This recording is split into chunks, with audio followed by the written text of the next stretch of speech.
ما شاء الله ولا حول ولا قوة إلا بالله العلي العظيم.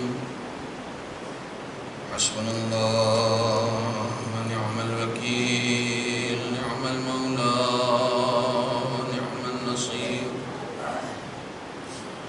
أعوذ بالله السميع العليم من الشيطان اللعين الرجيم. بسم الله الرحمن الرحيم.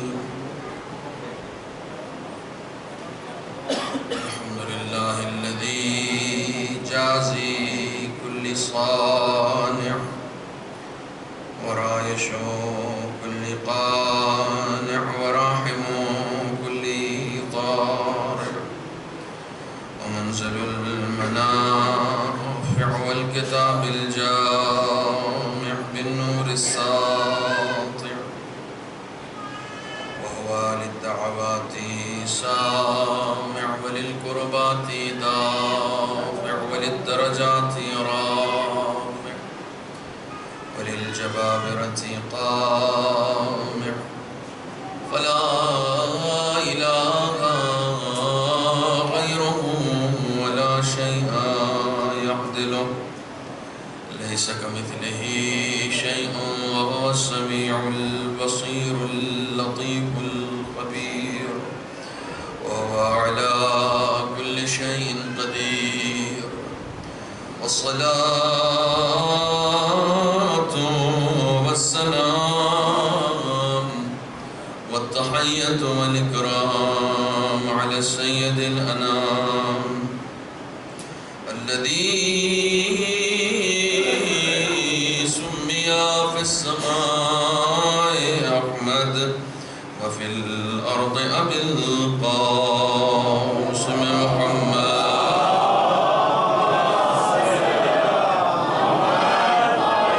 وعلى أهل بيته الطيبين الطاهرين المعصومين المظلومين الذين أذهب الله عنهم الرجس وطهرهم تطهيرا.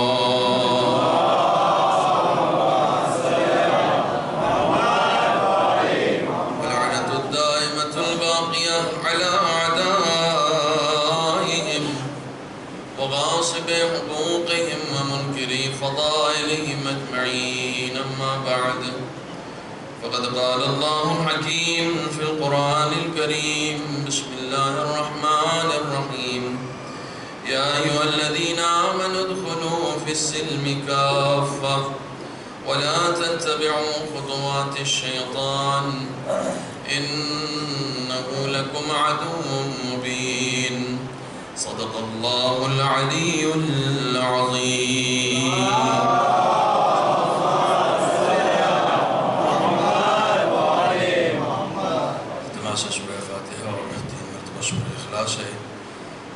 محمود حسین بن اصغر علی انوری بیگم بنت سلامت علی نفیس جہاں بنت محمود حسین امرین فاطمہ بنت ذاکر حسین قمر جہاں بنت راحت حسین جہاں بنت راحت حسین انیس فاطمہ بنت علی حیدر منور علی ابن حیدر علی دلشاد علی ابن نوشاد علی اور حیدر رضا ابن محمد رضا.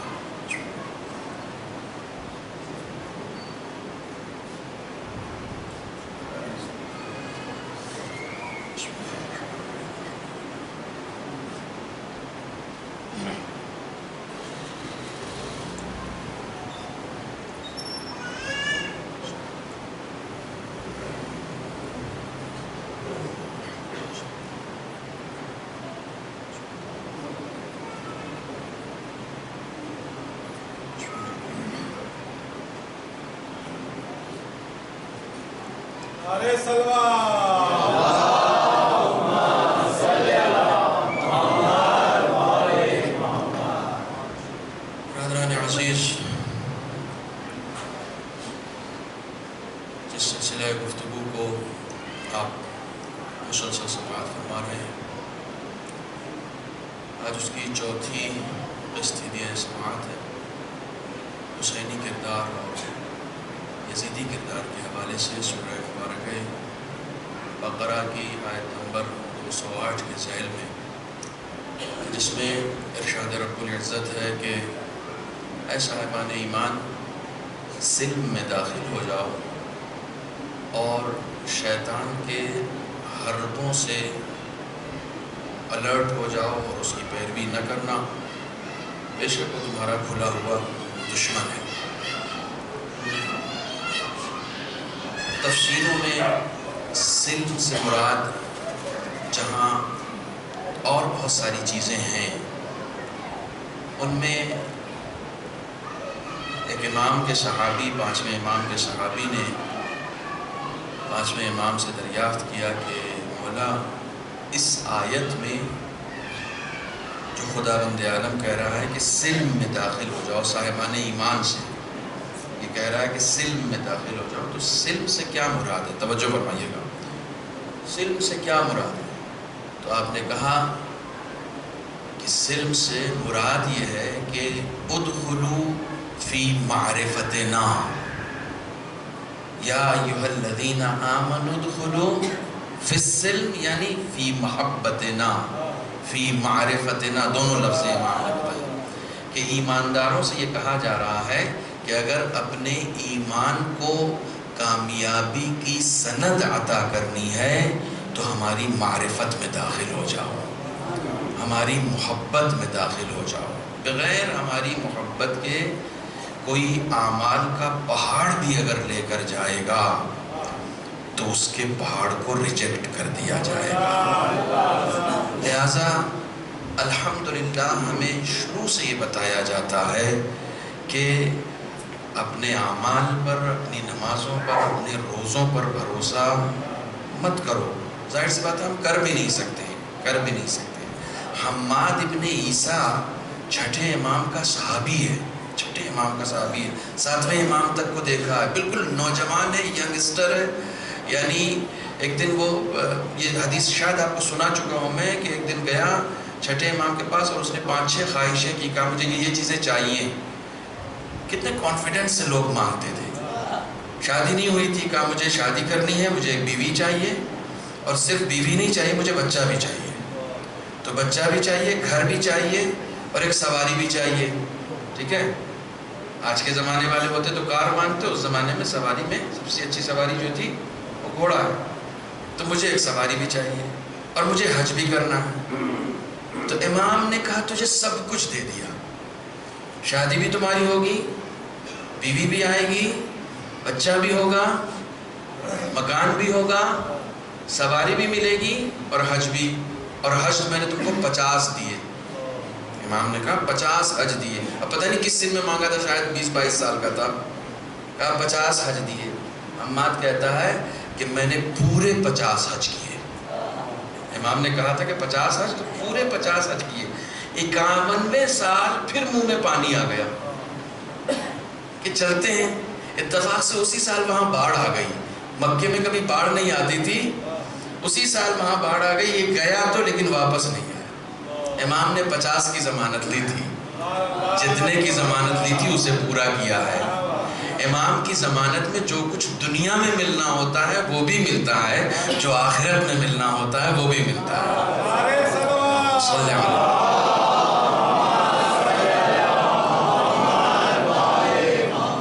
میں ہمیشہ کہتا ہوں نوجوانوں سے، میں ہمیشہ کہتا ہوں مانگنا سیکھو، ضد کرنا سیکھو۔ یقین جانو تمہیں کچھ چاہیے ہوتا ہے، تم اپنے ماں باپ سے لے لیتے ہو یا نہیں لے لیتے ہو؟ لے لیتے ہو نا۔ ایک بار نہیں مانتے، دوسری بار پھر ریکویسٹ ہوتی ہے، جتنی بار بھی تم ریکویسٹ کرو گے آخر میں آ کے باپ کہتا ہے چلو، یا کبھی غصے میں دے گا یا کبھی محبت سے دے گا، لیکن دے دے گا۔ کیوں دیتا ہے؟ اس لیے کہ تم ضد کرتے ہو، تم مانگتے ہو۔ اس بات کا یقین کر لیں فرش عزائے حسینی پر کہ ایک باپ سے زیادہ محبت امام کرتا ہے، باپ سے زیادہ محبت کرتا ہے۔ میرا امام باپ سے زیادہ محبت کرتا ہے۔ آپ یقین کر لیں اس بات کو، میرے باپ سے زیادہ مجھے چاہتا ہے۔ ہمیں صرف مانگنے کا ہنر نہیں آیا، ہمیں صرف لینے کا ہنر نہیں آیا، کوشش کریں اس ہنر کی تربیت کریں، اور خاص طور سے تربیت کے لیے بہترین جگہ ہے فرش عزائے حسینی، بہترین جگہ ہے۔ اور ابھی میرے مطالعے میں جو چیزیں تھیں اس میں بہت ساری چیزیں ایسی تھیں جو صرف مجلس کے حوالے سے تھیں۔ جب میں نے ان مطالب کو دیکھا تو تقریباً پورا ایک خمسہ چاہیے صرف مجالس کے فیوز و برکات کو بیان کرنے کے لیے، پورا خمسہ چاہیے۔ انشاءاللہ پھر کسی موقع سے عرض کروں گا، لیکن آج جو سلسلہ گفتگو کل سے چل رہا ہے اسے آگے بڑھانے کی کوشش کرتے ہیں آپ حضرات کی ایک بلند صلوات کے بعد۔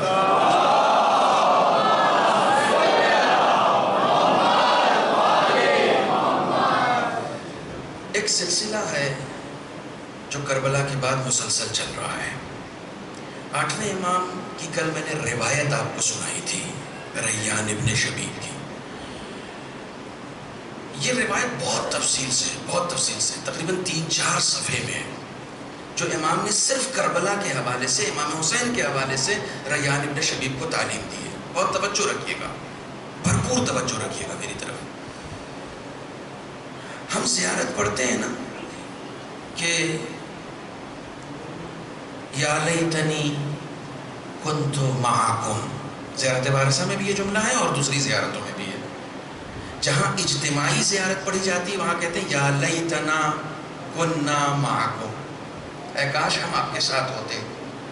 تو زیارت پڑھتے پڑھتے جب ریان اس مقام پہ آیا تو امام نے کہا کہ ریان یہ بتاؤ کبھی خواہش ہوتی ہے کہ تم بھی ہوتے کربلا میں؟ کہا مولا ہوتی ہے۔ دیکھیں یہ جو زیارت میں جملہ آیا ہے یا لیتنی کنت معکم، حسینی کردار کی بات کر رہا ہوں میں، یا لیتنی کنت معکم، اے کاش میں ساتھ ہوتا، تو یہ زیارت کا جملہ ایک آرزو ہے، ٹھیک ہے، ایک آرزو ہی ہے نا، جو 1400 سال سے ہر عاشق حسین اپنے دل میں رکھتا ہے۔ تعلیم کس نے دی ہے؟ امام معصوم نے۔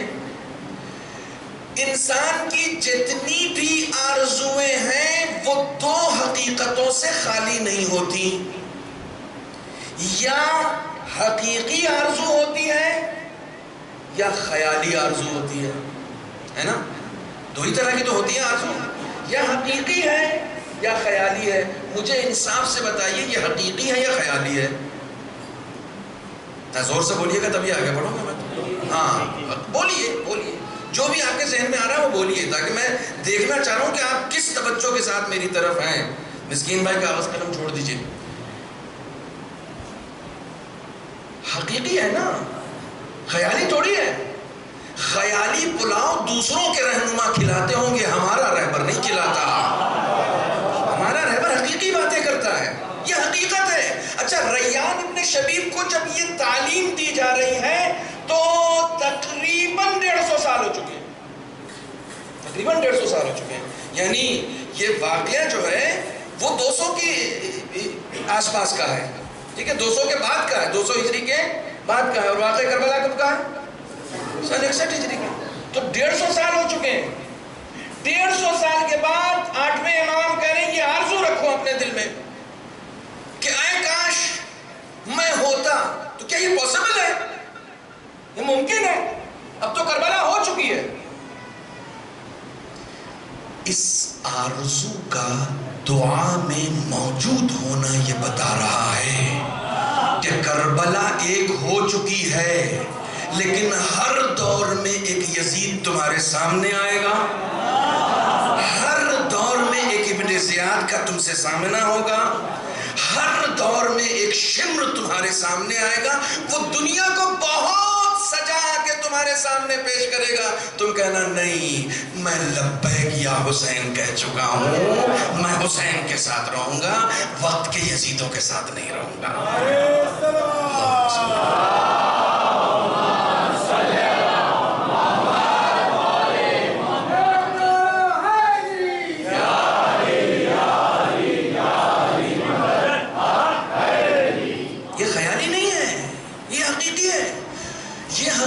میں کیا بتاؤں، دیکھیے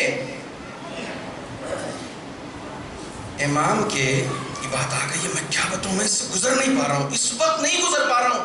میں نے سوچا تھا کہ کبھی مصائب کے بعد میں ذکر کروں گا، لیکن اس وقت نہیں گزر پا رہا ہوں. میں ابھی حال میں قم کا ایک بہت ہی نامور روضہ خاں فارسی میں کہتے ہیں. ایران میں جو تقریریں ہوتی ہیں اس میں خطیب تقریر کر کے چلا جاتا ہے، مصائب بہت زیادہ خطیب نہیں پڑھتا، تھوڑا سا ایک دو جملہ پڑھتا ہے، اس کے بعد ایک مصائب پڑھنے والا آتا ہے جو مصائب بھی پڑھتا ہے اور نوحہ بھی پڑھتا ہے، اس کو مداح کہتے ہیں. ٹھیک ہے، تو ہمارے یہاں کے زبان میں اگر آپ کہیں تو مرثیہ خاں یا نوحہ خاں قوم کے تھے. ابھی حال میں کورونا میں ان کا انتقال ہو گیا، بالکل ریسنٹلی. سنیے، حجت الاسلام والمسلمین جناب آقا دارستانی ایک بہت مشہور خطیب ہیں، انہوں نے یہ واقعہ ممبر سے پڑھا. ابھی قوم کے تھے، وہ اوریجنلی شیراز کے تھے، حسن شیرازی نام تھا، لیکن یزد وغیرہ کے علاقے میں جب یہ شخص نوحہ پڑھتا تھا نا تو لوگ بے ہوش ہو جاتے تھے. اس خلوص کے ساتھ پڑھتا تھا. اس طرح کے واقعات سنا کریں نا تو فرش پہ بیٹھے بیٹھے امام سے التجا کیا کریں، مولا یا ممبر پہ موت آ جائے یا فرش پہ موت آ جائے، فرش عذاب پر. اس سے اچھی کوئی موت نہیں ہو سکتی، یا اس راہ میں موت آ جائے، اس سے اچھی کوئی موت نہیں ہو سکتی. موت ہو گئی، ابھی کورونا میں ان کی موت ہو گئی. بچے بہت بہت بلک رہے تھے، بہت پریشان تھے کہ میرا بابا عالمی شہرت کا حامل تھا، عالمی شہرت کا حامل تھا. وہ اس کے مرنے کا مطلب ہے پورا قوم جمع ہو جاتا، آدھا قوم تو کم سے کم جمع ہو جاتا نا، اتنی بڑی شخصیت تھی. لیکن کہا کہ نہ غسل دے پائے اور نہ کفن دے پائے، نہ لوگ آئے. 2-4-10 لوگ جو گھر کے جن کو اجازت ملی، یہ ہر جگہ ہے، اس میں ان کو جا کے قبرستان میں دفنایا. بیٹے کو بڑا قلق تھا. آقا دارستانی جی نے جو یہ واقعہ سنایا نا تو انہوں نے 3-4 لوگوں کا تذکرہ کیا، لیکن نام کسی کا نہیں لیا، چونکہ ممبر سے انہوں نے کہا تھا کہ میرے اوپر یعنی یہ واجب ہے کہ میں نام نہ لوں، کیونکہ مجھے یہ نہیں معلوم ہے کہ وہ راضی ہوں گے یا نہیں ہوں گے. ان کے ایک بڑے عالم نے خواب میں دیکھا کہ آسمان سے فرشتوں کی ایک فوج نازل ہوئی ہے، فوج، اور ان کے پاس 3 بڑے بڑے ڈول ہیں. عالم کہتے ہیں میں ان کے قریب گیا، یہ کیا ہے؟ کہا یہ پانی ہے اس میں. کہا 3 الگ الگ ڈول؟ کہا ہاں، ایک میں آب کوثر ہے، ایک میں آب فرات ہے، ایک میں آب خاک شفا ہے. کہا لیکن یہ کس کے لیے لے کر آئے؟ کہا ابھی تھوڑی دیر کے بعد مولا حسین آنے والے ہیں، ان کا کوئی نوکر اس دنیا سے چلا گیا ہے، اسے بغیر غسل کے دفنا دیا گیا ہے. مولا یہ چاہتے ہیں کہ اپنے نوکر کو غسل دے کے دفنایا جائے. عالم کہتے ہیں میں بڑا حیران ہوا کہ قوم میں اتنا بڑا کون نوکر آ گیا. کہتے ہیں جب میں اس غسل خانے میں گیا ہوں جس پتھر پہ اس مردے کو لٹایا گیا تھا، جیسے ہی پلٹایا گیا میں نے دیکھا حاج حسن شیرازی ہیں، تو نوحہ خاں تھے. حاج حسن شیرازی ہیں، کون غسل دینے آ رہا ہے؟ غسل نہیں ہوا، کفن نہیں دیا گیا. اللہ اکبر. جو خود بے کفن تھا، کوئی اس سے اگر اس کے لیے اگر مخلص ہو جاتا ہے نا تو وہ اسے بے غسل و کفن دفن بھی نہیں ہونے دیتا ہے. یہ آج کی بات ہے، یہ میں 1400 سال پہلے کی بات نہیں کر رہا ہوں. میں صرف کرنٹ ایشوز پر اس لیے بولتا ہوں کہ کربلا زندہ ہے، حسین زندہ ہے، حسین زندہ ہے. میں نے ایک دفعہ ایک بات کہی تھی کہ کئی مرتبہ ایسا ہوتا ہے کہ جب ہم نماز کے بعد امام حسین کو سلام کرتے ہیں نا تو متوجہ بھی نہیں ہوتے ہیں کہ ہم کیا کر رہے ہیں، متوجہ بھی نہیں ہوتے ہیں. نوجوانوں توجہ کے ساتھ لمبی چوڑی زیارت نہیں پڑھو، صرف سینے پہ ہاتھ رکھ کے خلوص کے ساتھ کھڑے ہو کر امام کو سلام کرنا سیکھ لو، سلام کرنا سیکھ لو. وہ زندہ امام ہے، وہ تمہیں دیکھ رہا ہوتا ہے. ادب کے ساتھ سلام کرو. یہ ادب اگر ہمیں آ جائے گا نا تو یقین جانیے جواب سلام بھی ہم کو ملنے لگے گا. یہ ادب ہمیں آنا چاہیے، یہ ادب ہمیں آنا چاہیے. بہرحال یہ بات جملہ معترضہ کے طور پر آ گئی تھی اس لیے عرض کر دیا. ایک اور صلوات پڑھیں محمد.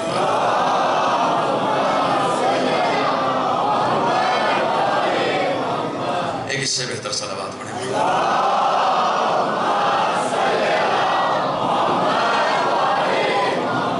یہ آرزو حقیقی آرزو ہے. یا لیتنی کنت معکم، میں کاش میں آپ کے ساتھ ہوتا، میں کاش میں آپ کے ساتھ ہوتا.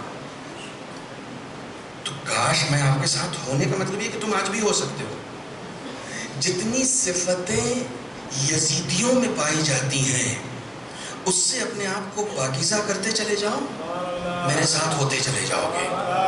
میرے ساتھ ہوتے. دیکھیے آپ انصاف سے بتائیے، اگر آپ کے گھر کے سامنے ایک نہر ہو، آپ گجرات جائیے گا تو گجرات میں جو مسجدیں بناتے ہیں نا خواجہ حضرات، اس مسجد میں وہ ہمیشہ مسجد کی جو انٹری ہوتی ہے اس انٹری پہ ایک چھوٹا سا ہاؤس بنا دیتے ہیں تاکہ کوئی بھی آئے تو مجبور ہو جائے کہ پہلے اپنے پیر دھوئے پھر اس کے بعد مسجد میں، بغیر اس کے آ ہی نہیں سکتا ہے. وہ انٹری پر ہی وہ بنا دیتے ہیں. توجہ رکھیے گا مسجد کی. مجھے اچھا لگا یہ لوگ پتہ نہیں باہر سے کہاں سے آ رہے ہیں تو اپنا پیر، وہ اس میں آب جاری ہوتا ہے، رکا ہوا پانی نہیں ہوتا، وہ پاک پانی ہوتا ہے، وہ باہر نکلتا رہتا ہے. تو اس میں لوگ پیر اپنا پاک کرتے ہیں اور اس کے بعد جاتے ہیں. آپ کے گھر کے سامنے ایک نہر ہو چھوٹی سی، جس میں آپ روزانہ کم سے کم 5 مرتبہ نہا کے نکلیں، تو یہ ہو سکتا ہے کہ آپ کے جسم پر کسی طرح کی کوئی بھی کثافت باقی رہے گی؟ نہیں رہے گی نا، نہیں رہے گی. رسول خدا صلی اللہ علیہ وآلہ وسلم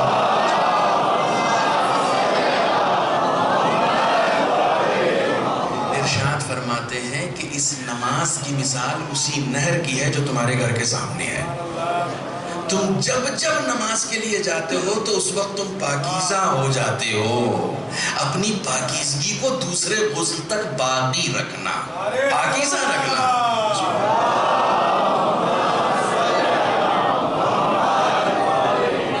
اور یہ حال صرف نماز کا نہیں ہے، یہی حال مجلس حسین کا، یہی حال مجلس حسین کا. میں آپ اسے نصیحت سمجھیے یا وصیت سمجھیے، میں سفارش کرتا ہوں کہ مجلس حسین صرف ان ایام میں نہ کریں، سال بھر امام حسین کی مجلس کریں تاکہ یہ تمنا ہمیشہ دل میں جاگی رہے. مجلس حسین پاکیزہ کرتا ہے، ہماری روح کو پاکیزہ کرتا ہے. بچوں فرما رہے ہیں اپنے آپ کو دور کرتے جاؤ ان صفات سے جو یزیدیوں میں پائی جاتی ہیں. کل میں نے 2 چیزیں عرض کی تھی اگر آپ کو یاد ہو. من علامات الشقاء، شقاوت کی، بدبختی کی علامتوں میں سے پہلی علامت کیا ہے؟ جمود العین، یعنی گریہ نہ کرنا. اور دوسری علامت کیا تھی؟ قسوۃ القلب، قلب کا سخت ہو جانا. تیسری علامت شدت الحرص فی طلب الدنیا، دنیا کی طلب میں یعنی لالچی ہو جانا. دیکھیے بہت توجہ رکھیے گا، دنیا کی طلب رکھنا برا نہیں ہے، دنیا کی ہوس رکھنا برا ہے. یہ لفظ شاید کہیں تک آپ کو پہنچا دے. دنیا کی طلب بری چیز نہیں ہے، دنیا ہمارے لیے ضروری ہے، دنیا ہمارے لیے ضروری ہے، لیکن دنیا کی ہوس کی برائی کی گئی ہے. جناب موسیٰ ایک مکان سے گزر رہے تھے، ایک شخص اتنا رو رہا تھا خدا کی بارگاہ میں مصلی بچھا کے آہو فریاد نالو فریاد کر رہا، رو رہا ہے. تو جناب موسیٰ نے کہا کیا بات ہے، اتنا رو کیوں رکھا؟ خدا سے مغفرت مانگ رہا ہوں. ہاتھ بالکل اٹھا ہوا، اور صاحب کو کہا کتنے دن سے ایسے بیٹھے ہو؟ کہا میں تو بس خدا سے مغفرت مانگتا رہتا ہوں اسی طریقے سے. جناب موسیٰ گئے خدا بندے عالم کے پاس، معبود یہ دیکھ تیرا بندہ کتنے خلوص کے ساتھ تجھے پکار رہا ہے. کہا موسیٰ اس کی آنکھوں سے آنسوؤں کے ساتھ اس کا دماغ بھی بہہ کے آ جائے گا نا، اس کے ہاتھ اٹھے اگر لکڑی کی طرح خشک بھی ہو جائیں گے نا تب بھی اسے معاف نہیں کروں گا. یا اللہ تو غفور و رحیم ہے، پھر کیوں نہیں معاف کرے گا؟ کہا اس کے اندر عبادت کی للک بھی ہے اور حب دنیا بھی ہے. عبادت بھی کرتا ہے لیکن دنیا کی محبت ہے اس کے اندر. امام فرماتے ہیں حب الدنیا رأس کل خطیہ، دنیا کی محبت ہر برائی کی جڑ ہے، ہر برائی کی جڑ ہے. جتنی بھی برائیاں انسان کے اندر آ سکتی ہیں نا، اس کی جڑ حب الدنیا، دنیا کی محبت۔ الامان الحفیظ، خداوند عالم بچا کے رکھے دنیا کی محبت سے۔ دنیا کی محبت خدا سے غافل کر دیتی ہے۔ دنیا کی محبت اگر کسی دل میں آ جائے، غور سے سنیے گا، چپ چاپ سے سنتے رہیے گا اور پہنچنے کی کوشش کیجیے گا۔ دنیا کی محبت اگر کسی کے دل میں آ جائے تو چاہے وہ کتنا ہی اچھا خطیب ہو جائے، حسین کی محبت اور دنیا کی محبت ایک ساتھ اکٹھا دل میں نہیں ہو سکتی ہے، ایک ساتھ نہیں ہو سکتی، ایک ساتھ نہیں ہو سکتی۔ اگر دنیا کی محبت کسی کے دل میں آ جائے نا تو وہ دنیا کے لیے ممبر کو بھی بیچ دیتا ہے، بیچ دیتا ہے۔ میرے پاس مثالیں ہیں، میرے پاس مثالیں، میرے پاس اگزامپلز ہیں، میرے پاس زندہ تصویریں ہیں، بیچ دیتا ہے۔ دنیا کے طلبگاروں سے ممبر کو بھی پاکیزہ رکھیے اور مجلسوں کو بھی پاکیزہ رکھیے۔ یہ چیزیں ایک ساتھ اکٹھا نہیں ہو سکتی ہیں، یہ چیزیں ایک ساتھ۔ اس بار گجرات میں ایک بہت اچھا جملہ آیا تھا، آپ بھی سنیے، چونکہ میں یہاں سے پہلے دلی میں خمسہ پڑھا اور اس سے پہلے میں گجرات میں تھا، تو ایک عجیب و غریب جملہ آیا کہ جتنے دنیا طلب تھے اپنی دنیا لینے کے لیے حسین کو قتل کرنے آ گئے تھے۔ جتنے دنیا طلب تھے اپنی دنیا کے لیے حسین کو قتل کرنے آ گئے تھے، اور حسین خدا کے لیے اپنی پوری دنیا لے کر آ گئے تھے۔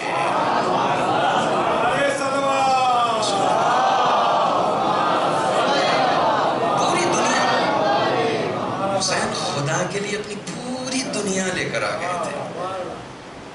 اللہ اکبر، اس سے اچھی کوئی مثال ہو سکتی ہے؟ حسین نے اپنی پوری دنیا قربان کر دی ہے، پوری دنیا۔ کیسے قربان کی؟ کیسے قربان کی؟ مدتوں آپ نے فضیلتیں سنی ہیں مولا کائنات کے بارے میں کہ علی کو ید اللہ کہا جاتا ہے، لسان اللہ کہا جاتا ہے، عین اللہ کہا جاتا ہے، سنی ہے نا؟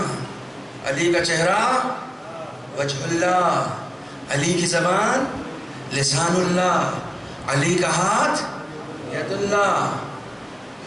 لیکن حسین کا لقب کیا ہے؟ سار اللہ، السلام علیکہ یا ثار اللہ، اے اللہ کے خون۔ سار کہتے ہیں خون کو، اے اللہ کے خون۔ اللہ اکبر، حسین نے اپنے آپ کو خدا کی راہ میں اتنا حل کر دیا ہے کہ خدا نے اپنے خون سے تشبیہ دے دی ہے، جس کے یہاں خون نہیں پایا جاتا۔ خدا کہتا ہے میرے خون کو دیکھنا کہ میرا خون کون ہے، حسین کو دیکھو، یہ میرا خون ہے۔ یہ سارا حسین کے خون کا ایک ایک قطرہ میری راہ میں بہا ہے، اس لیے سارا راہ کہہ دیا گیا حسین۔ اللہ اکبر، دنیا طلبی، دنیا طلبی سے جتنا ہو سکے اپنے آپ کو محفوظ رکھیں۔ اچھا، عقل میں آنے والی بات ہے، عقل میں آنے والی بات، یہ دنیا میں جتنے بھی مفسدے ہوتے ہیں، فسادات ہوتے ہیں، کرائم ہوتے ہیں، ظلم ہوتے ہیں، سب دنیا طلبی کی وجہ سے ہوتے ہیں۔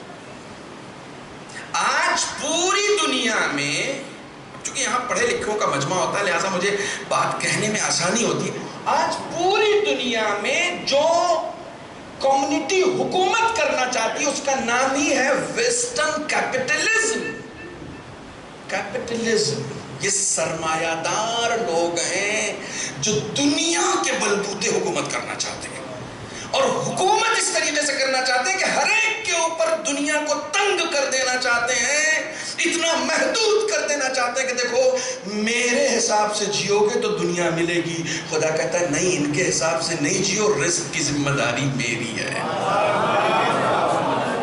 میری رزق کی ذمہ داری ان کے حساب سے مت جینا۔ اس لیے اس نے کہا کہ واللہ خیر الرازقین، سب سے بہترین رزق دینے والا خدا ہے نا۔ تو اپنی نوکری میں دین اور خدا سے کمپرمائز کیوں کر رہے ہو؟ نوکری سے کیوں نہیں کمپرمائز کرتے؟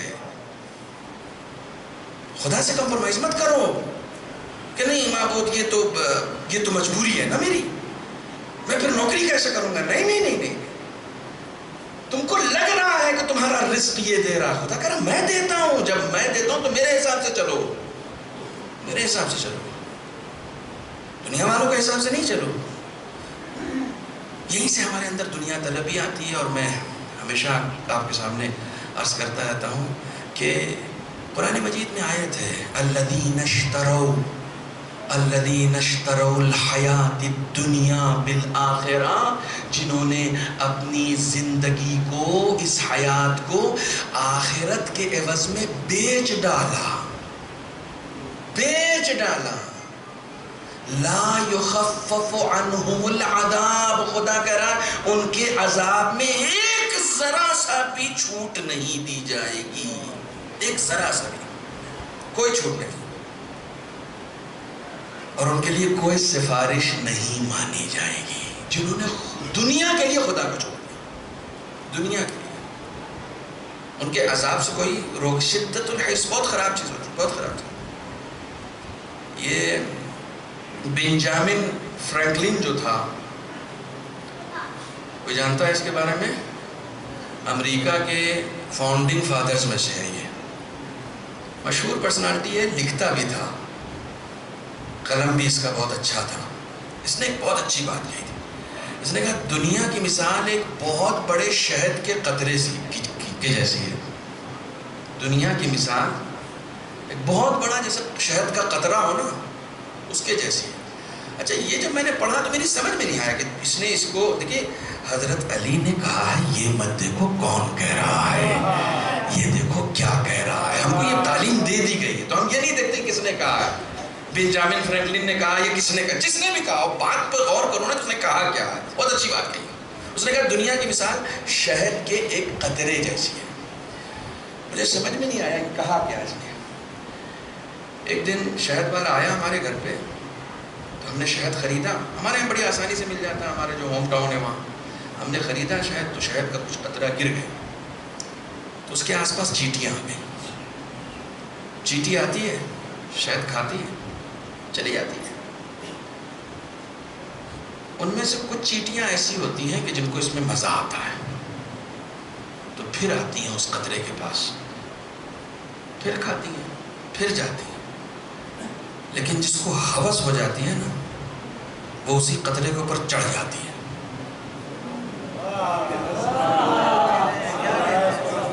اور جب چڑھ جاتی ہے تو دھیرے دھیرے اندر جاتی ہے، اور جب اندر جاتی ہے تو پھر باہر نہیں آ پاتی ہے۔ تب سمجھ میں آیا اس نے دنیا کو شہد کا قطرہ کیوں کہا۔ اپنے حصے کا لو اور جاؤ، اس کے اندر مت جاؤ، اس کے اندر جاؤ گے تو پھر باہر نہیں آ پاؤ گے۔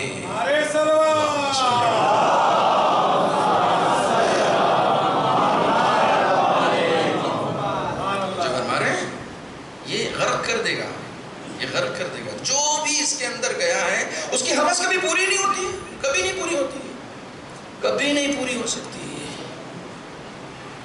جتنے بھی دنیا میں حکومت کرنے والے لوگ آپ کو نظر آئیں گے، وہ اپنے ٹوائلٹ تک سونے کے بنا لیں گے، پھر بھی ان کو اچھی نیند نہیں آتی ہے، کیونکہ ہوس پوری نہیں ہوتی ہے۔ ہوس بہت بری چیز ہے۔ قوت لا یموت، قوت لا یموت۔ مولا کائنات گزر رہے تھے ایک باغ سے، باغ کا مالی جاننے والا تھا، ہوتا ہے نا کبھی کبھی آپ کسی جگہ سے گزرے اور جاننے والا، ارے سرکار آ گئے، آقا سلام، ہاں سلام۔ تو مولا بھی بے تکلف تھے، اور ظاہر سی بات ہے کہ وہ سیدھی سیدھی بات کرتے تھے۔ مولا نے کہا کہ بھوک لگی ہے تمہارے پاس کچھ کھانے کے لیے ہے؟ کہا ہے، لیکن آپ کی شایان شان کا نہیں ہے، ہمارے یہاں کدو ہے، اور کدو کو جو ہے وہ ہم نے اونٹ کی چربی میں گرم کر رکھا ہے، وہ ہم کھا لیتے ہیں، ہمارا پیٹ بھر جاتا ہے۔ کہہ رہے بہت اچھی بات ہے، لے کر آؤ۔ اس نے پلیٹ میں اور کسی طریقے سے رکھ کے اس کو سجا کے دیا۔ مولا کائنات نے 2 لقمے کھائے، کہا تھوڑی دیر لیٹ جاؤں؟ کہا لیٹ جائیں، بسم اللہ۔ مولا کائنات لیٹ گئے، وہی نقل کرتا ہے، لیٹ کے اپنے سینے پہ ہاتھ رکھا اور کہا کہ جو پیٹ 2 لقمے سے بھر جاتا ہے، حیف ہے کوئی اس پیٹ کے لیے جہنم میں چلا جائے۔ 2 لقمے سے یہ پیٹ بھر جاتا ہے۔ میں نے کہا ایک جملہ کہا تھا نا کہ کسی بھی کھانے کا مزہ 20 سینٹی میٹر سے زیادہ ہوتا ہی نہیں ہے۔ اس کے بعد سب ایک جیسا ہے. ادھر حلق سے اترا، ٹھیک ہے، ادھر ایک شخص تھا، وہ بادشاہ کے پاس پہنچا. بادشاہ کے پاس کیا، یہ سب سارے واقعات بہلول کے ہیں، سارے واقعات بہلول. مامون کے پاس گیا تو مامون نے کہا کہ مامون سے پوچھا کہ یہ بتاؤ کہ اگر تمہارے گلے میں کوئی لقمہ اٹک جائے اور کسی طریقے سے نیچے نہ جا رہا ہو، اور دنیا میں صرف ایک ہی حکیم ہے جو اسے نیچے کر سکتا ہو، تو اسے کیا دے دو گے؟ کہا اپنی آدھی دولت دے دوں گا اس کو. ایک لقمہ جو اٹک جائے، اگر وہ نیچے نہ جا رہا ہو تو آدھی دولت دے دوں گا. کہا اچھا چلو، اس کو تم نے آدھی دولت دے دی، وہ نیچے چلا گیا، لیکن پھر اس کے بعد نیچے نہیں جا پا رہا ہے، پھر پیٹ میں اٹک گیا.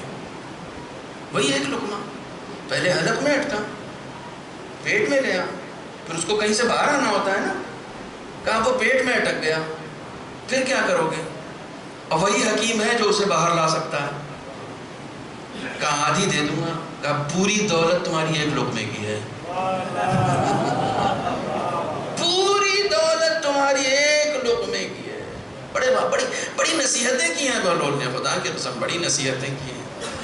پتہ نہیں کیسے لوگ کہتے ہیں کہ ممبر پر صاحب نصیحتیں نہیں ہونی چاہیے، وعظ نہیں ہونا چاہیے. عجیب بات کرتے ہو، جتنے اہل بیت کے چاہنے والے ہیں سب نے صرف نصیحتیں ہی تو کی ہیں، اور کیا کیا؟ اللہم صلی علی.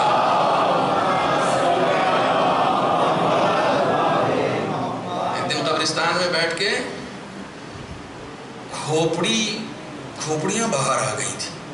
قبرستان میں ہوتا نا، کھوپڑیاں باہر، 2-3 کھوپڑی کو اکٹھا کر لیا تھا بہلول. تو لوگ گزرے کہ کیا کر رہے ہیں یہ؟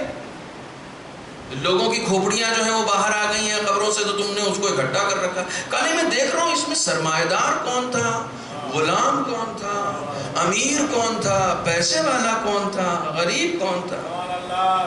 کہا اس میں کیسے پتہ چلے گا؟ جب کہا پتہ ہی نہیں چلے گا یہاں جانے کے بعد، تو پھر اس کے پیچھے مرنے کا فائدہ کیا؟ مرنا ہے تو مرنے سے پہلے مرنے کی تیاری کرو. مرنے کے بعد نہیں پتہ چلے گا کہ تم بادشاہ تھے یا وزیر تھے، کچھ نہیں پتہ چلے گا. لہٰذا رسول خدا صلی اللہ علیہ وآلہ وسلم کا ارشاد ہے،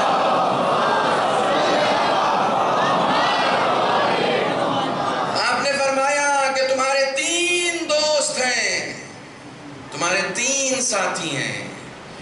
ایک وہ ہے جو صرف موت تک تمہارے ساتھ رہتا ہے، دوسرا وہ ہے جو صرف قبر تک تمہارے ساتھ رہتا ہے، تیسرا وہ ہے جو محشر تک تمہارے ساتھ رہتا ہے. ساتھی، مونس، ہمدم، ٹھیک ہے. یا رسول اللہ، جو موت تک ساتھ رہتا ہے وہ کیا ہے؟ مال. آخری چیز تم کو کفن دے گا بس، اس کے بعد دیٹس آل، اس کے بعد کچھ نہیں. کہا جو قبر تک ساتھی ساتھ دیتا ہے، کہا تمہارے بچے، تمہارے رشتہ دار، بس قبر میں اتارنے تک ساتھ رہیں گے، اس کے بعد پھر تم چیختے رہ جاؤ گے. حالانکہ چیختے ہیں لوگ، ارے رک جاؤ. جب مردے کو دفنا کر آپ واپس آتے ہیں نا تو مردہ چیختا ہے مجھے چھوڑ کے مت جاؤ، چیختا ہے. لیکن آپ نہیں سنتے نا، کیونکہ اس کی زبان سے قوت گویائی چھین لی جاتی ہے. حیات تھوڑی چھینی گئی ہے، قوت گویائی چھین لی گئی ہے. آپ سن نہیں پا رہے، وہ بلا رہا ہے. اسی لیے روایتوں میں کہا گیا ہے، اس پر عمل کرنا کہ قبرستان میں اپنے آبا و اجداد کی قبر پہ بیٹھ کے قرآن پڑھو. وہ مانوس ہوتے ہیں، وہ مانوس ہوتے ہیں تمہارے قرآن پڑھنے سے. وہاں پر جا کے، آپ یہاں سے نہیں پڑھ سکتے، وہاں جا کر پڑھو، وہاں جا کر پڑھو. ان کی ہم نشینی. اللہ. ایران کا بہت مشہور واقعہ تھا، کوئی شہید جو ایران عراق واقعے میں کوئی شہید ہو گیا تھا، تو اس شہید کی ماں قبر سے آتی نہیں تھی اٹھ کے. آج شب 40 ہے، قبر سے اٹھ کے نہیں آتی تھی، وہیں پر قبر پہ بیٹھے بیٹھے قرآن پڑھتی رہتی تھی، وہیں سو جاتی تھی. بس رفع حاجت کے لیے گھر آتی تھی، پھر جا کے قبر پہ بیٹھ جاتی تھی. 40 سے پہلے اس نے خواب میں دیکھ لیا کہ بیٹا جو ہے اس کا وہ اس سے کہہ رہا ہے کہ میں حضرت عباس سے ملنے نہیں جا سکا. تو ماں نے کہا بیٹا کیوں؟ کہا میرے سارے ساتھی گئے ہوئے ہیں اور ہر شب جمعہ جاتے ہیں, ہر شب جمعہ, جب سے آپ یہاں ہیں تب سے سب جا رہے ہیں, میں نہیں جا پا رہا ہوں. کہا تم کیوں نہیں جاتے؟ کہا میرے پاس ایک مہمان رہتا ہے اور میرا دین یہ اجازت نہیں دیتا کہ میں اپنے مہمان کو چھوڑ کر وہاں چلا جاؤں.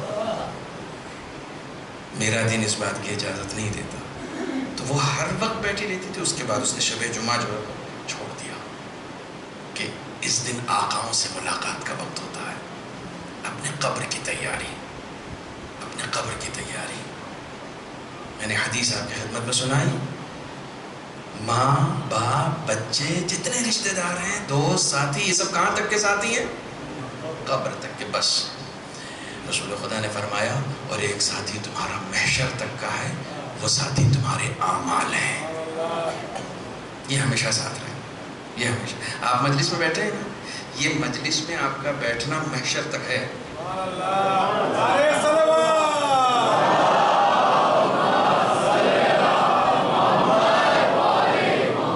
لوگ سمجھتے ہیں کیا ملے گا مجلس میں جا کے, کیا ملے. یہ اتنی دیر بیٹھنا محشر تک ہے, محشر تک ہے. خدا مند عالم بہت فیاض ہے, بہت فیاض ہے. وہ بہت مشہور مصرع ہے کسی شاعر کا کہ سنا ہے تیرا کرم بھی بہانہ ڈھونڈتا ہے. خدا کا کرم صرف بہانے ڈھونڈتا ہے, کیسے اس تک پہنچ جاؤں. وہ بہانے ہم دیتے نہیں ہیں, وہ بہانے ہمیں دینا چاہیے. اس کا کرم جو ہے وہ بہانہ ڈھونڈتا ہے. کچھ ساتھی جو ہیں وہ محشر تک کے ساتھی ہیں. لہذا زیادہ سے زیادہ وقت ایسی جگہ صرف کریں کہ جو ایک عمل کی شکل اختیار کر کے ہمیشہ ہمارے ساتھ رہے. ایسی جگہ صرف کریں.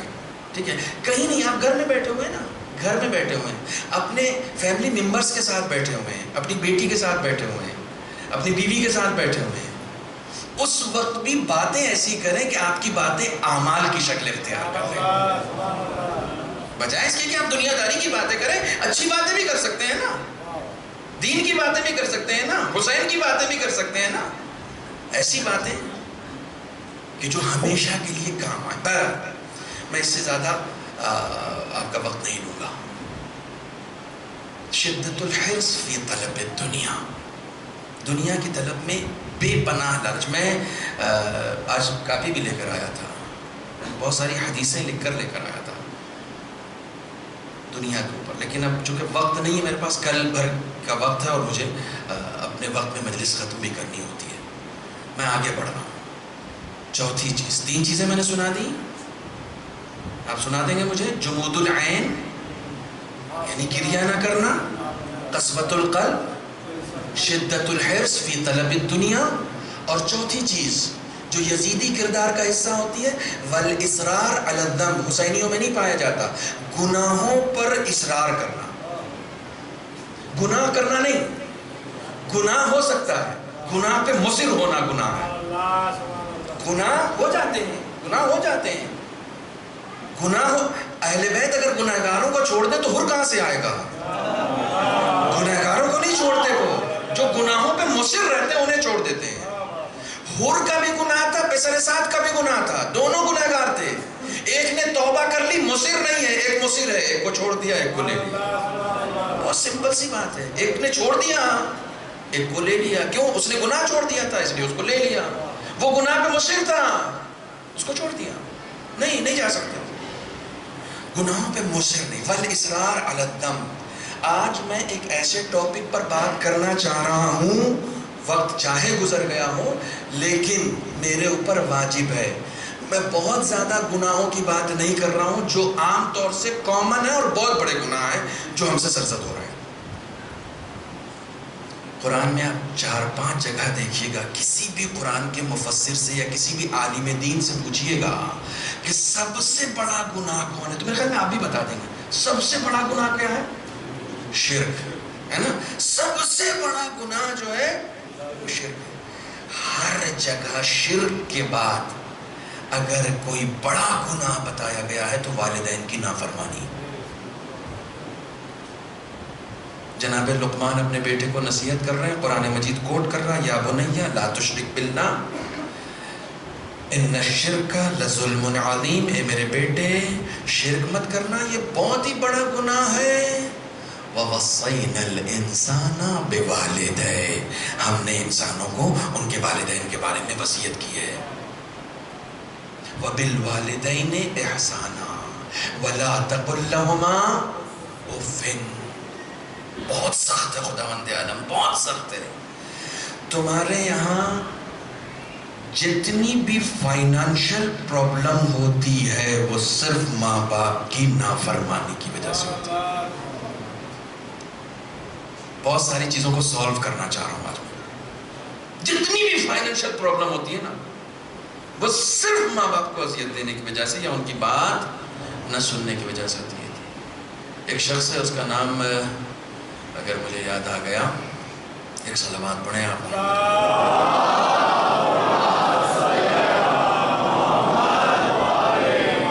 مسیحی ہے، عیسائی تھا، مسلمان ہو گیا تھا. چھٹے امام کے پاس گیا، کہنے لگا کہ مولا میرے ماں باپ مسیحی ہیں لیکن میں مسلمان ہو گیا، میں کیا کروں؟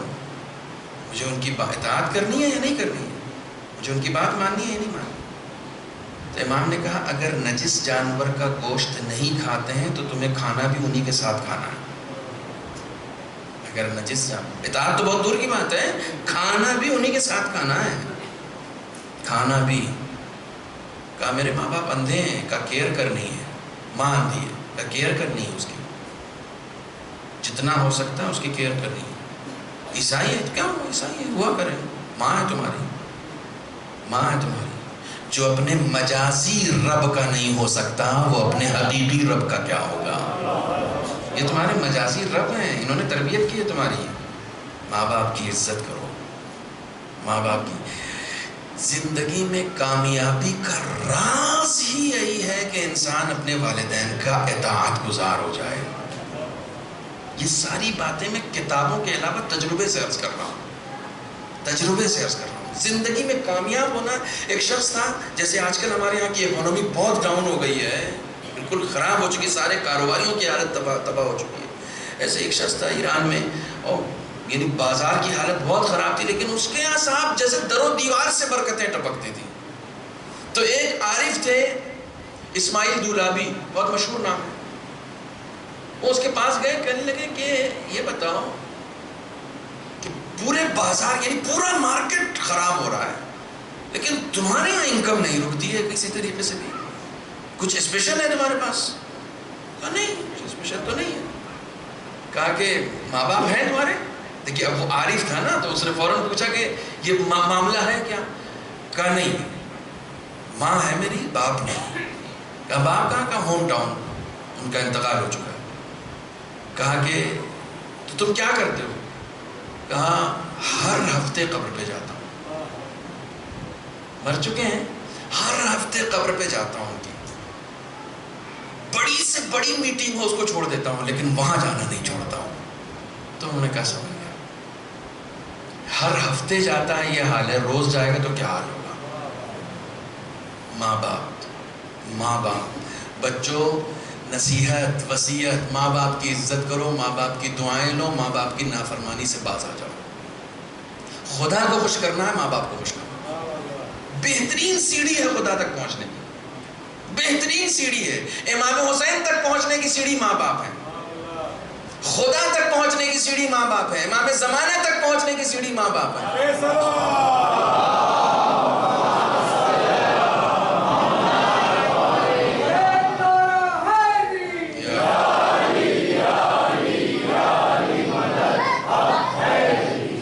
مرشی کا نام آپ لوگوں نے سنا ہو، بزرگ شخصیت. آج دنیا میں جو سب سے بڑی شیعوں کی لائبریری وہ آیت اللہ مرشی نجفی کی لائبریری ہے جو قم میں ہے. ٹھیک ہے، علم سے اس شخص کو اتنا پیار تھا کہ اپنی لائبریری کے دروازے پہ اپنی قبر بنا دی. وصیت کی کہ میری لائبریری کے دروازے پہ قبر بنا دو. کہا کیوں؟ کہا علم حاصل کرنے والے میری قبر کے اوپر چل کے جائیں، میں یہ چاہتا ہوں. اتنا عشق تھا اس شخص کو علم حاصل کرنے والوں سے. ایسی عنایتیں خدا نے عطا کی، ایسی عنایتیں. ایک دن ان کے آفس کا جو مینیجر تھا وہ آیا، اور آنے کے بعد اس نے ایک دن کی چھٹی چاہی کہ کل میں نہیں آ پاؤں گا.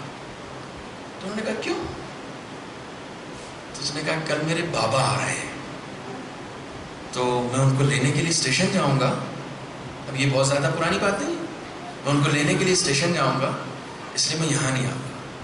اس نے اتنا سے کہا آیت اللہ مرشی رونے لگے، اسے کلیجے سے لگایا، کہنے لگا مجھے خوشی ہے میرے ہاں ایسے بچے کام کرتے ہیں، مجھے بہت خوشی. تم ضرور جاؤ، کل کی چھٹی ہے، لیکن ایک بات سنتے جاؤ. میں نجف میں تھا، بہت چھوٹا تھا، 10 سال یا 8 سال یا 12 سال کی عمر رہی ہوگی. نجف میں تھے، میرے ماں باپ بھی وہیں تھے. ایک دن میری والدہ نے مجھ سے کہا کہ جاؤ اوپر بابا کو بلا لاؤ، کھانا تیار ہے.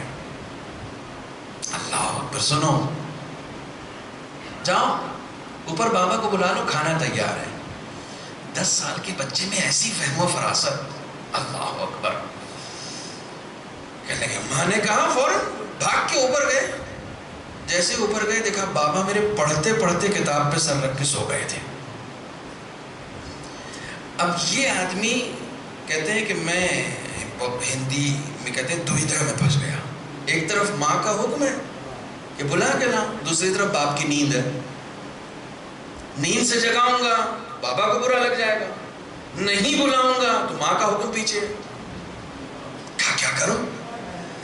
ایسے موقع پہ جو لوگ فیصلے کرنے کا ہنر جانتے ہیں نا، وہی مرشی نجفی بنتے ہیں. فیصلے کرنے کا ہنر. کہنے لگے کہ میں واپس بھی نہیں جانا چاہتا تھا کہ ماں کو یہ بتاؤں کہ بابا سو رہے ہیں، یہ بھی نہیں ہوگا. ماں کا حکم ہے تو اٹھانا بھی ہے، اور بابا کو ایسے اٹھانا چاہ رہا تھا کہ ان کو تکلیف بھی نہیں ہو، اذیت بھی نہیں ہو، وہ غصے بھی نہیں ہو. تو کہنے لگے میں نے اٹھایا نہیں، بابا کے قدموں کے پاس بیٹھ کے ان کے پیر چومنے لگا. ایک 10 سال کا بچہ کہنے لگے کہ میں اپنے بابا کے پیر کے پاس بیٹھ کر یہ پیر ان کے چومنے لگا. اب میرے چھوٹے چھوٹے لب اور ان کا بڑا سا پیر، وہ نرمی جب انہوں نے محسوس کی، میرے ہونٹوں کی گرمی کی نرمی اور اس کی گرمی جب محسوس کی تو ان کی آنکھ کھل گئی اور مسکراتے ہوئے اٹھے اور مجھے کلیجے سے لگایا. کہا خدا تمہیں دنیا میں کامیاب انسان بنائے گا. کہنے لگے آج میں جو کچھ بھی ہوں اسی وقت اپنے باپ کی دعا سے بنا ہوں.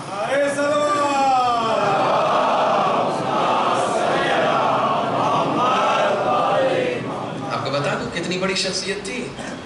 30 سال تک نماز شب حرم معصومہ میں پڑھا ہے انہوں نے. 30 سال تک وہیں نماز بھی پڑھاتے تھے، پہلے سے چلے جاتے تھے اور وہیں زیارت کرتے تھے. آدھی رات کے بعد پھر معصومہ کے ہوتے تھے. بہت بڑی شخصیت، بہت بڑی شخصیت. ماں باپ کی دعائیں بہت سختی کے ساتھ منع کیا گیا ہے. بہت ہی آسانی سے اگر کامیابی چاہتے ہو تو تمہارے گھر میں ماں باپ ہیں. بہت آسانی سے اگر کامیابی چاہتے ہو، اگر ماں باپ نہیں بھی ہیں تمہارے گھر میں، اس دنیا سے گزر بھی چکے ہیں، تب بھی ان کی قبریں ہیں، تب بھی ان کی قبریں ہیں. ایک بات یاد رکھنا، ماں باپ انسان کے سب سے قریبی ہوتے ہیں. ان سے زیادہ قریبی تو کوئی نہیں ہوتا نا، سب سے قریبی ہوتے ہیں، سب سے قریبی ہوتے ہیں. کوئی بچہ بھوکا رہے، بیمار ہو جائے، کسی اذیت میں ہو، میرے ساتھ ہو چکا ہے، میرے ساتھ ہو چکا ہے.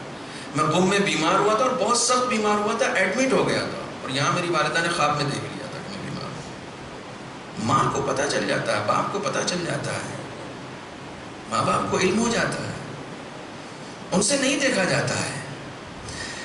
مہربانی کا ایک نمونہ ماں باپ ہے، مہربانی کا ایک نمونہ ماں باپ ہے. لہٰذا جتنا ہو سکتا ہے ان کی اطاعت میں اپنی زندگی بسر کرو. کامیابی کا سب سے آسان راستہ ہے، سب سے آسان راستہ ہے.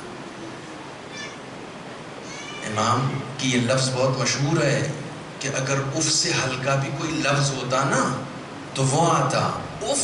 اف یعنی اف تو بہت ہی سادہ سا لفظ ہے کہ جو آدمی آسانی سے کہہ دیتا ہے. ماں باپ کے لیے اتنی زیادہ پابندی ہے. اتنی زیادہ پابندی ہے، تو ان کی نافرمانی کتنا بڑا گناہ ہے، کتنا بڑا گناہ ہے۔ امام حسین کے مقابلے میں آئے ہوئے جتنے لوگ تھے اکثر ان میں اپنے ماں باپ کے نافرمان بچے تھے، اکثر کسی کو ماں باپ نے عاق کر رکھا تھا، کسی نے اپنے ماں باپ کا قتل کر رکھا تھا، کسی نے اپنے ماں باپ کی بد دعائیں لے رکھی تھی، اکثر۔ یعنی ماں باپ کی بد دعائیں انسان کو قاتل حسین بنا دیتی ہیں، تو ماں باپ کی دعائیں انسان کو حسین کا ساتھی کیوں نہیں بنا سکتی ہیں؟ لہٰذا اس گناہ سے الرٹ، بالکل الرٹ رہے ہیں۔ اور سب سے آسان طریقہ ہے اپنے آپ کی تربیت کا، ایک صلوات پڑھیں محمد والا۔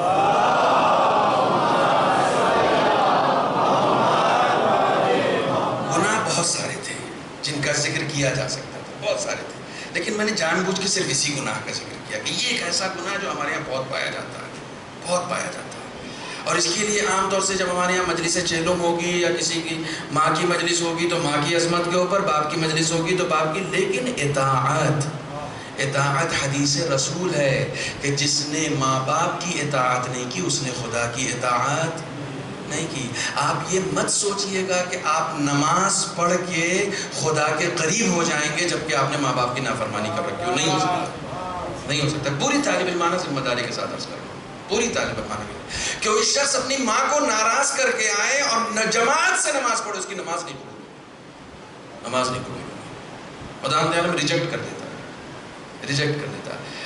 آٹھویں امام علی رضا علیہ السلام،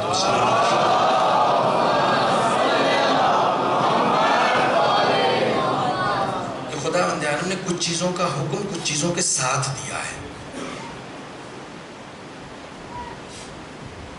مقرون بہا ثلاثہ، تین چیزیں ایسی ہیں کہ جس میں سے تین چیزیں جو ہیں ساتھ ساتھ ہیں۔ امر بالصلاۃ والزکاۃ، نماز کا حکم دیا، اس کے ساتھ ہی ساتھ زکات۔ غور کیجئے گا، نماز کس کے لیے، زکات کس کے لیے؟ ایک خدا کے لیے اور ایک بندے کے لیے۔ فمن صلی ولم یزک لم یقبل منہ صلاتہ، جس نے نماز پڑھ لی اور زکات نہیں دی اس کی نماز نہیں قبول ہوگی۔ یہ امام فرماتے ہیں۔ امر بالشکر لہ وللوالدین، خدا نے اپنے شکر کا حکم دیا ہے اور والدین کے شکر کا حکم دیا ہے۔ من لم یشکر والدیہ لم یشکر اللہ، جس نے والدین کا شکریہ ادا نہیں کیا اس نے خدا کا شکریہ نہیں ادا کیا۔ امر باتقاء اللہ وصلۃ الرحم، خدا بند عالم نے تقوی کا حکم دیا ہے اور اسی کے ساتھ ساتھ صلہ رحم، جی ہاں رحم نہیں رحم، صلہ رحم کا مطلب رشتہ داروں کی احوال پرسی کرنا۔ صلہ رحم بعض لوگ سمجھتے ہیں رحم کرنا کسی کو، نہیں رحم نہیں، رحم یعنی رحم، یہ رحم، رشتہ داروں کی احوال پرسی کرنا۔ لاک ڈاؤن میں تمہارے گھر میں اناج تھا اور رشتہ دار بھوکے تھے تو اس کا مطلب یہ ہے تمہارے پاس تقوی نہیں ہے، نہیں ہے۔ تم 2 دن کا اناج رکھے ہوئے ان کے پاس آج کا نہیں ہے، آج کا نہیں ہے، اور تم قصیدہ ان کا پڑھتے ہو جو روزے کی حالت میں اپنے آگے کا اٹھا کے دے دیتے ہیں۔ تم نے 2 دن کا رکھا ہوا ہے، اس کے پاس آج کا نہیں ہے، تم نے نہیں دیا اور قصیدہ ان کا پڑھ رہے ہو جو بھوکے ہیں اور اپنے آگے کا اٹھا کے۔ ٹیلی نہیں کر رہا ہے نا، ٹیلی نہیں کر رہا ہے، عمل مل نہیں رہا ہے۔ اہل بیت کی تعریف کرنے سے کام نہیں چلے گا، یہ سارے عمل انہوں نے اس لیے کیے ہیں تاکہ اپنے عمل کو ہمارے عمل سے ملاؤ، جو فرمانا ہے ملاؤ۔ من لم یصل لم یتق اللہ عز وجل، من لم یصل رحمہ، جس نے اپنے رشتہ داروں کے ساتھ اچھا سلوک نہیں کیا اس کے پاس تقوی نہیں ہے، نہیں ہے۔ لہذا چوتھی صفت جو یزیدی کردار میں سب سے زیادہ سامنے آتی ہے وہ کیا ہے؟ یہ سب میں نے حدیثوں سے سنایا ہے، اپنی طرف سے کچھ نہیں سنایا، وہ ہے اصرار علی الدم۔ خدا بند عالم آج کی اس مجلس کے صدقے میں جو شب اربعین میں اس مبارک اور مقدس مکان پر ہو رہی ہے. جہاں کہیں مجلس ہوتی ہے نا، ہمارے علماء کہتے ہیں گھروں کے لیے کہا جاتا ہے کہ جہاں کہیں مجلس میں جاؤ تو سانسیں بھی زور زور سے لیا کرو، کیونکہ جانتے ہو اس مجلس میں مبارک ہستیاں آسمان سے آتی ہیں، وہ سانسیں لیتی ہیں، وہ ان کے سانس چھوڑنے کی جگہ ہوتی ہے. تو جب تم زور سے سانس لوگے نا تو انفاس قدسیہ کی سانسیں تمہارے اندر جائیں گی، پاکیزگی تمہارے اندر آئے گی، پاکیزگی آئے گی. اس مکان مقدس میں، اس مجلس مقدس میں خدا کی بارگاہ میں دعا کریں، معبود ہمیں پاکیزگی عطا فرما. اور جو فرما رہے ہیں پاکیزگی، گناہوں سے دور رہنے کی توفیق عنایت فرما. جتنا ہم اپنے آپ کو گناہوں سے دور کرتے چلے جائیں گے، اہل بیت کے قریب ہوتے چلے جائیں گے، قریب ہوتے چلے جائیں گے. میرا ہمیشہ کا موضوع یہی رہتا ہے، ہمیشہ کا موضوع یہی رہتا ہے. بعض لوگ کہتے ہیں کہ صاحب دیکھیے ابھی بہت سارے لوگ جو ہندوستان کے حالات تھوڑے خراب ہوئے تو ہمارے احباب میں سے بھی اور کچھ جاننے والوں میں سے بھی میں نے کئی لوگوں کو دیکھا، اکثر لوگ ایران میں شفٹ ہو گئے. یہاں کے حالات اچھے نہیں ہیں اور فلانا ہے اور یہ ہے اور وہ ہے اور دنیا بھر کے بہانے. اور صاحب یہاں آدمی کہاں کہاں گناہ سے بچے گا. یہ سنا ہے نا آپ نے، یہ تو لوگ ارے کہاں تک بچیں، کہاں تک بچیں. کیا مثال دیتے ہیں ہمارے بزرگ استاد قرائتی، کیا مثالیں دیتے ہیں واقعی. لوگ کہتے ہیں کہاں تک بچیں صاحب، تو کہتے ہیں کہ جب سردی پڑتی ہے تو پھر تو پوری فضا میں سردی ہوتی ہے نا. گھر سے باہر نکلو تو سردی ہی سردی ہے، برف باری بھی ہو رہی ہے، خوب سردی. تو سردی پڑتی ہے تو تمہارا لباس موٹا ہوتا ہے کہ نہیں ہوتا ہے؟ جیکٹ آتی ہے کہ نہیں آتی ہے؟ سویٹر آتا ہے کہ نہیں؟ مفلر آتا ہے کہ نہیں؟ کیجریوال والا آتا ہے نا. تو جب سردیاں بڑھ جاتی ہیں تو تم اپنا لباس بڑھاتے جاتے ہو. ماحول خراب ہو جائے تو لباس تقویٰ بڑھاتے چلے جاؤ. حالات خراب ہونے کا دوش مند تو گئے صاحب، بڑے حالات خراب، لباس تقویٰ ضخیم کر لو.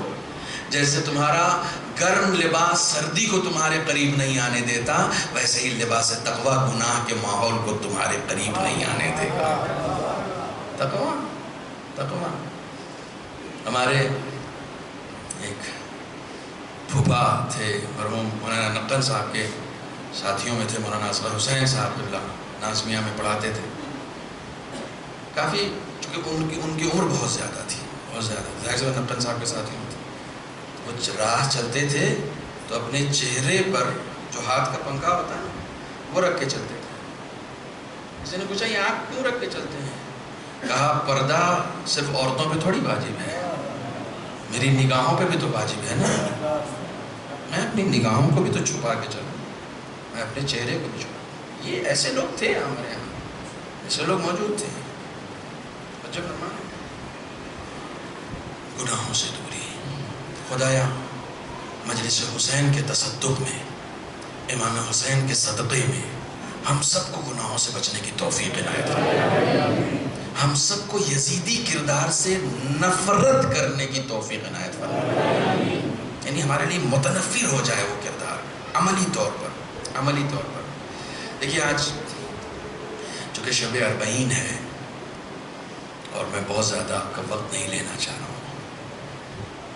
اور ماں باپ کے اوپر میں نے جو معروضات تھے وہ تھوڑے سے پیش کرنے کی کوشش بھی کی ہے. ظاہر ہے آج چہلم بھی ہے، شہداء کربلا کا چہلم ہے. ہمارے ہاں یہ دیکھا جاتا ہے کہ جب بھی آپ کسی کے یہاں چہلم میں جاتے ہیں، میں نے دیکھا ہے ہم لوگ تو مہینے میں 4-5 چہلم پڑھنے جاتے ہیں. تو ہم اکثر دیکھتے ہیں کہ چہلم میں گئے تو کوئی بے حال سا لڑکا ہے اور اسے کوئی پکڑے ہوا ہے. تو میں نے کہا اسے پکڑے ہوئے کیوں ہیں؟ کہا مولانا یہی تو بیٹا ہے ان کا جن کی مجلس ہے. چہلم میں 40 دن ہو گئے باپ کو مرے ہوئے، پھر بھی بیٹے کی حالت غیر ہے، بیٹے کو لوگ سنبھال رہے ہیں. اللہ اکبر، اللہ اکبر. کوئی سید سجاد کے دل سے پوچھے. چہلم تو بہت دور کی بات ہے، باپ کا جنازہ پڑا ہوا ہے. نگاہوں کے سامنے باپ کا جنازہ ہے. دیکھیے آج کوتاہی نہ کیجیے گا. آج شب اربعین ہے. آج آسمان سے، آج جنت سے پرسہ لینے کے لیے یقیناً مادر حسین آئی ہوں. مجھے کئی مرتبہ شرمندگی ہوتی ہے ممبر پہ بیٹھے ہوئے، شرمندگی محسوس ہوتی ہے، چونکہ میں نے اپنی آنکھوں سے پڑھا ہے روایتوں میں کہ فرش ازا بچتی ہے تو اہل بیت کرام تشریف لاتے ہیں. ایسے میں بہت شرمندگی کا احساس ہوتا ہے کہ میں ممبر پہ بیٹھا ہوں، اہل بیت پتہ نہیں کہاں بیٹھے ہوئے، وہ فرصہ لینے کے لیے آتے ہیں. اللہ اکبر، اللہ اکبر. سب سے زیادہ اگر چہلوں کے موقع پر میں نے دیکھا ہے کہ کسی کا گریہ اگر سب سے زیادہ بلند ہوتا ہے نا، تو ہمارے یہاں کہتے ہیں کہ باپ کے لاشے کی زینت جو ہے وہ بیٹی ہوتی ہے. اللہ اکبر. خدا نہ کرے کوئی اس طرح سے یتیم ہو جیسے حسین کی بیٹی یتیم ہوئی.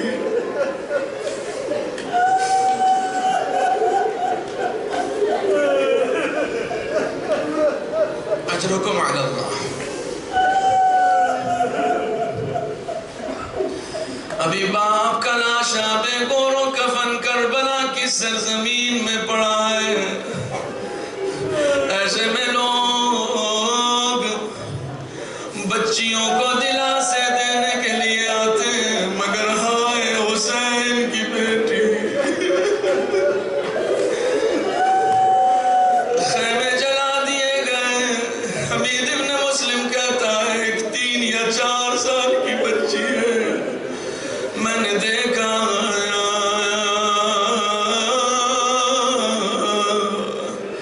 اس بچی کے دامن میں آگ لگی ہے. میں اس کے قریب گیا. بچی نے جیسے ہی مجھے اپنی طرف آتا ہوا دیکھا، بچی نے خود کو مجھ سے دور کرنا شروع کیا. حمید کہتا ہے میں اس بچی کے قریب جاتا رہا، وہ بچی مجھ سے دور جاتی رہی، یہاں تک کہ میں اس بچی کے قریب گیا، اس کے دامن میں لگی ہوئی آگ کو بجھایا.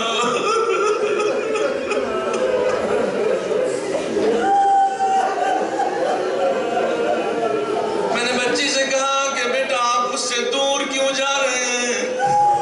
میں آپ کے دامن کی آگ بجھانے آ رہا تھا. بچی نے کہا میرے بابا کے قتل ہونے کے بعد جو بھی آیا ہے اس نے تماچے مارے.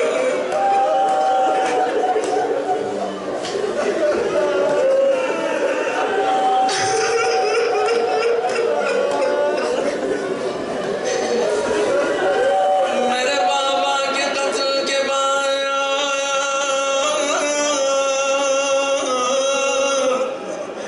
کسی نے گوشوارے چینے، کسی نے آگ لگائی.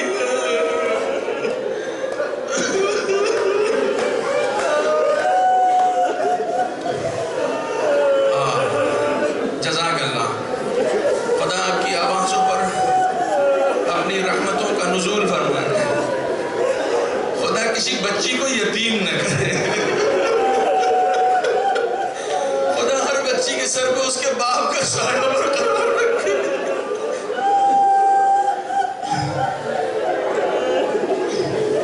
دیکھیے میں اپنی طرف سے اگر پڑھتا نا تو شاید میرے لیے سخت ہوتا. میں آج حسین کی 4 سالہ بچی کا مرثیہ جو اس بچی نے خود پڑھا ہے میں لکھ کر لے کر آیا ہوں. مجھے اگر کسی کی واقعی کوئی بچی ایسی ہو جو یتیم ہو گئی ہو تو میں اس سے معذرت چاہتے ہوں. میں سادات سے معذرت چاہتے ہوئے غموں کا ایک پہاڑ ہے جو اس بچی کے اوپر نازل ہوا ہے. سید سجاد کہتے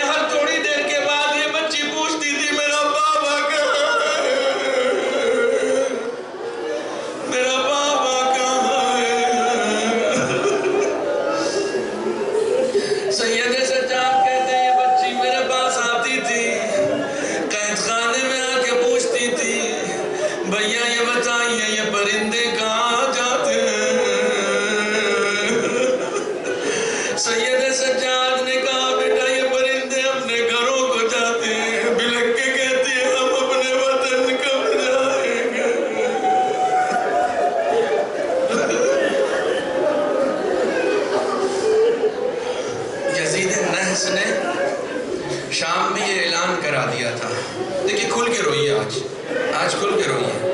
نہیں ایسے نہیں روئیے نا, ایسے روئیے کہ آپ کے اوپر بی بی زہرا کی نظر پڑ جائے. ایسے روئیے, ایسے روئیے جیسے مائیں روتی ہیں. امام نے رونے کا طریقہ بتایا ہے, امام نے رونے کا طریقہ بتایا ہے. کہا اگر چیخ مار کے رو گے نا تو میری جدہ کی نظر تمہارے اوپر پڑ جائے گی کہ یہ کون ہے جو میرے بچے کے لیے ایسے رو رہا ہے. شام میں منادی کرا دی گئی ہے, جس کو تماشا دیکھنا ہے. کل میں نے عرض کیا تھا, سید سجاد نے کہا 7 ایسی مصیبتیں شام میں پڑی جو پوری اسیری میں کبھی نہیں پڑی تھی. آقا وہ مصیبت کیا تھی؟ امام نے کہا ہمیں غلاموں کے بازاروں میں, کنیزوں کے بازاروں میں بیچنے کے لیے لے گئے. اللہ اکبر. جس قید خانے میں ہمیں رکھا تھا وہاں چھت نہیں تھی, دن کی دھوپ رات کی اوس. اللہ اکبر, اللہ اکبر, اللہ اکبر. اور ایسے میں ایک 4 سالہ بچی ہے جو روز اپنے بابا کو یاد کرتی ہے. منادی کرا دی گئی ہے کہ آؤ تماشا کرو. لوگ آتے ہیں تماشا کرنے. روایتیں کہتی ہیں کہ شام کی عورتیں آتی تھیں, بچوں کو ساتھ لاتی تھی. بچے ایک دوسرے سے مانوس ہو جاتے ہیں نا, چھوٹے چھوٹے بچے. شام کی بچیاں آتی تھی, حسین کی بچی کے پاس جا کے بیٹھ جاتی تھی. کہتی تھی یہ بتاؤ تمہاری یہ حالت کس نے کی؟ بچی اتنی معصوم ہے کہ اسے معلوم ہی نہیں. تو شام کی بچیاں پوچھتی تھی کیا تمہارا کوئی بابا نہیں ہے؟ کیا تمہارا کوئی چچا نہیں ہے؟ کیا تمہارا کوئی بھائی نہیں ہے؟ اجرکم علی اللہ, اجرکم علی اللہ. کیا تمہارا کوئی بھائی نہیں ہے؟ یہ بچی روز اپنے چچا کی کہانی سناتی تھی. میرا چچا بھی تھا پانی لانے فرات کے کنارے گیا.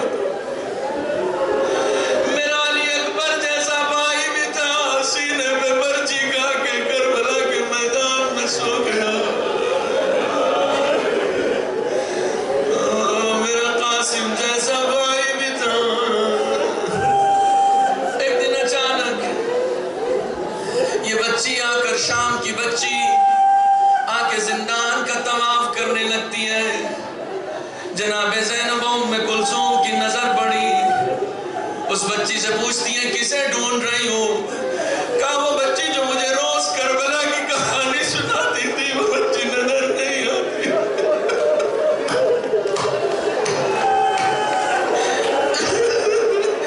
زینب نے کہا رات اس کا بابا آیا تھا, اسے اپنے ساتھ لے گیا.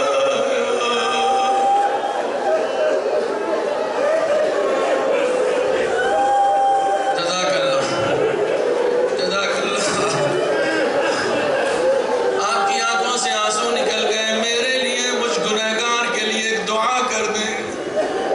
خدا مجھے ایسی موت دے جو راہ حسین میں ہو, حسین کا ذکر کرتے ہوئے ہو.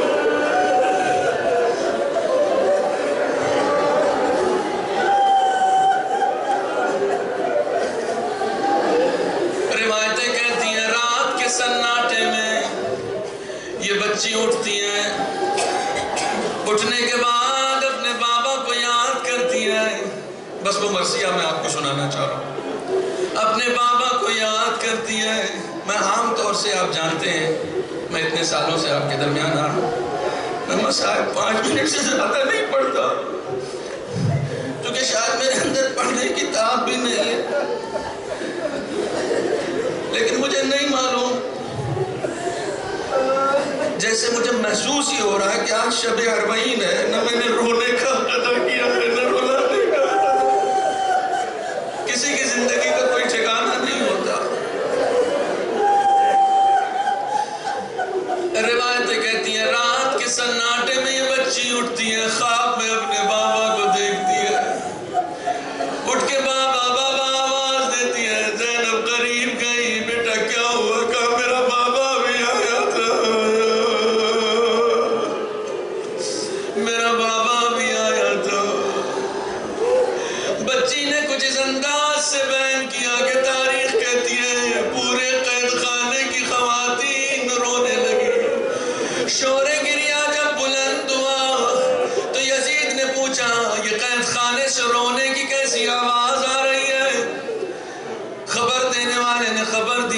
بچی نے اپنے بابا کو خواب میں دیکھ لیا ہے، بچی اپنے بابا کو بلا رہی ہے۔ یزید کہتا ہے سر لے کر جاؤ اس کے بابا کا اس بچی کے حوالے کر۔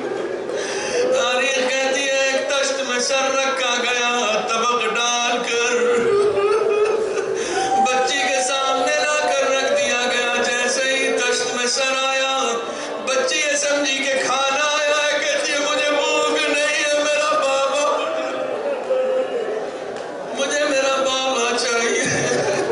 آنے والے نے تشت سے سر ہٹایا، بچی نے اپنے بابا کا سر جیسے ہی تشت پہ دیکھا، ایک مرتبہ سر کو اٹھایا، کلیجے سے لگایا، مرثیہ پڑھنا شروع کیا۔ کہتی ہے من الذی قطع وریدہ،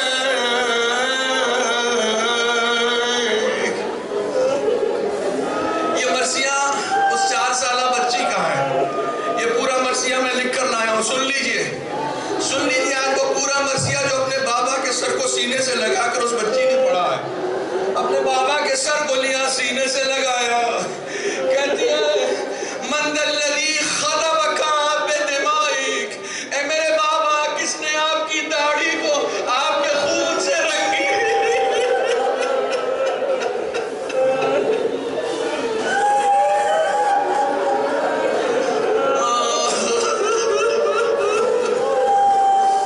من الذی قطع وریدہ، اے بابا کس نے آپ کی یہ گردن کاٹ دی؟ ایک 4 سال کی بچی میں کتنا شعور ہوتا ہے، ایک 4 سال کی بچی نہیں۔ مرثیہ سنے اس بچی کا، کہتی ہے من الذی ایتمنی فی صغر سنی، اے میرے بابا مجھے اس سن میں کس نے یتیم کر دیا؟ اللہ اکبر، اللہ اکبر۔ دیکھیں خطیب کے جملے میں کوئی نوحہ نہیں ہوتا، خطیب کے جملے میں کوئی مرثیہ نہیں ہوتا، یہ اس یتیمہ کا مرثیہ ہے جس نے اپنے بابا کا سر ہاتھ میں لے کے مرثیہ پڑھا ہے۔ اب یتیمہ کیسے پڑھ رہی ہے؟ کہتی ہے من بقی من بعدک نرجو، اے میرے بابا آپ کے بعد ہم کس کی آس لگا کے بیٹھے رہے؟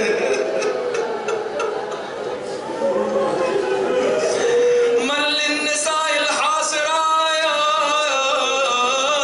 الحاسرات یا ابتا، اے بابا ان اسیر عورتوں کا ذمہ دار کون ہوگا؟ من بعدک وخیبتا، من بعدک وغربتا، من للعیون الباکیات، بابا ان روتی ہوئی آنکھوں کا اب کون پرسان ہے؟ بس آخری 2 جملے سن لیجئے، کہتی ہے یا بتا لیتنی کنت لک الفدا، یا بتا لیتنی قبل هذا اليوم عمیا، اے میرے بابا کاش آج آپ کا سر دیکھنے سے پہلے آپ کی بچی مر گئی ہو، کاش یہ دن دیکھنے سے پہلے میری بینائی چلی گئی ہوتی۔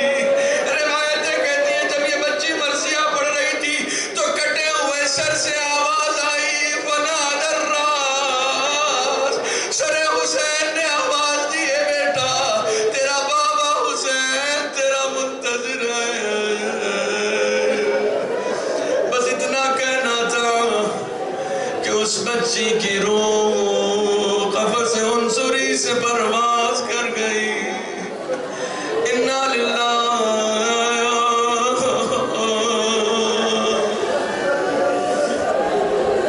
وَإِنَّا إِلَيْهِ راجعون۔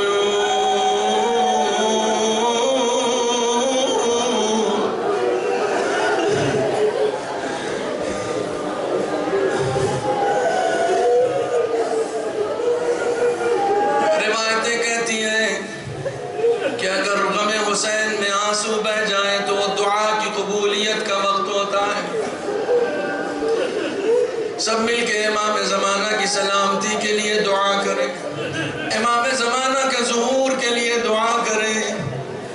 بسم الله الرحمن الرحيم. اللهم كن لوليك الحجة ابن الحسن صلواتك عليه وعلى آبائه في هذه الساعة وفي كل ساعة وليا وحافظا وقائدا وناصرا ودليلا وعينا حتى تسكن أرضك توعا وتمتعه فيها طويلا. اور خدایا بحق محمد و آل محمد ہماری اس مختصر سی عبادت کو قبول فرما.